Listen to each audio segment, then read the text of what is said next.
ერთი რამ მინდა ვთქვა. დღეს არის ჩემი გარდაცვლილი პაპის დაბადების დღე. და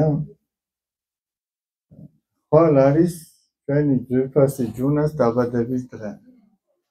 პაპა ჩემმა და ჯუნამ მოილაპარაკეს. ეგ არ ვიცი როგორ, მაგრამ ალბათ ჩემი მეშვეობით. და თქვენ კაფეტები გამოგიგზავნეს. ერთი ორი რამე მინდა ვთქვა პაპასთან დაკავშირებით. მარტო იმიტომ არა რომ მე მიყვარდა და მეხლაც მიყვარს. არამედ იმიტომ რომ ერთი ორი სამი თვისება მინდა პაპასი გითხრათ. ესე იგი არასოდეს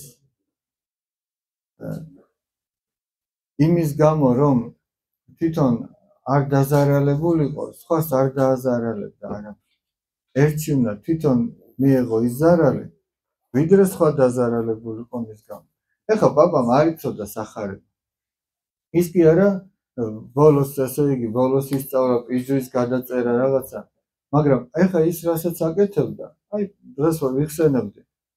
პავლე მოციქულის სიტყვებია.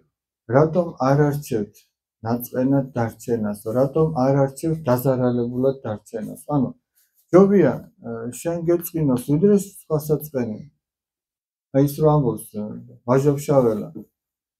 ისევ მამყოფე ხარა და ოღონდ ამცილდეს მგელობა. ჯობია შენ დაგაზარალო, ვიდრე შენს გამო სხვა დაზარალოს. ეს თვისება ჰქონდა. მეორე იყო ძალიან შრომის მოყვარე.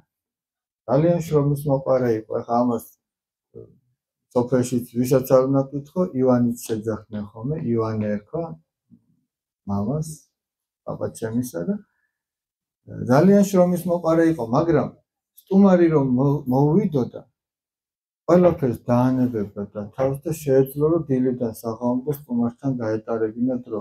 იმიტომ კი არა რომ ქეიფის მოყვარული იყო, არ იყო ქეიფის მოყვარული, მაგრამ სტუმრის მოყვარული იყო. ძალიან ცოტა ლაპარაკი უყვარდა. სიტყვა ძუნწია რომ ამბობენ ხოლმე ეგეთი კაცი იყო პაპაც. მაგრამ რასაც იტყოდა საჭირო სიტყვა. როგორც თქვი, პიჟრის წერა და წმენა ბოლოს ისწავლა, აი ეს წმენა ესე გამოხატული, გარეგნულად, თორემ სულ პატარაობიდან რომ ახსოვს ბაღში რომ სამუშაოდ წავიდოდით ხოლმე, გაჩერდებოდა და იტყოდა ღმერთო, შენ გვიშველე. ანუ თავის საქმეში ღმერთს ართავდა, რომ ღმერთმა უნდა გვიშველოს. ან რაღაცა წვიმას რო აპირებდა, რომ ღმერთო დაგვეცადეო, რომ ჯერ გავთოხნოთ ბოლომდე თუ რაც გასაკეთებელი იყო და მე მოხდარიყო ეს. ერთხელ იყო ასეთი შემთხვევა. ბოლოს უკვე რომ მარხვა დაიწყო.